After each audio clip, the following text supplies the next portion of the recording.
मित्रांनो, आज शब्द अपुरे पडतात, कारण आज आपण एका नेत्याबद्दल नाही तर एका लढवय्या व्यक्तिमत्वाबद्दल बोलत आहोत, जे आज आपल्यात नाहीत. आजही मन मान्य करायला तयार नाही की अजित पवार आता आपल्यामध्ये नाहीत. एका भीषण विमान अपघातात ते आपल्यापासून कायमचे दूर गेले, पण त्यांचं काम, त्यांचा आवाज, त्यांची ऊर्जा ती कधीच संपणार नाही. अजित पवार म्हणजे फक्त एक राजकारणी नव्हते, ते म्हणजे निर्णय घेणारा नेता, ते म्हणजे कामासाठी झपाटलेला योद्धा, ते म्हणजे उद्या नाही आजच काम ही भूमिका. जेव्हा अनेक जण फक्त आश्वासन देत होते, तेव्हा अजित पवार प्रत्यक्ष मैदानात उतरून काम करत होते.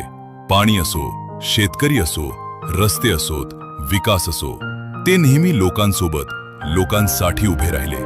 त्यांची कार्यशैली कठोर होती, पण त्यामागे राज्याबद्दलची तळमळ होती.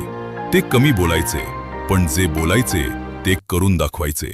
आज महाराष्ट्रानं एक ताकदवान आवाज गमावला आहे, एक धाडसी नेतृत्व हरपलं आहे आणि अनेक कार्यकर्त्यांनी आपला आधार गमावला आहे. पण मित्रांनो, नेते जातात, विचार मात्र अमर असतात. अजित पवार यांचा विचार होता, काम थांबू नये, संघर्ष थांबू नये, विकास थांबू नये. आज ते आपल्यात नसले तरी त्यांच्या कार्यातून आपण दिशा घ्यायची आहे.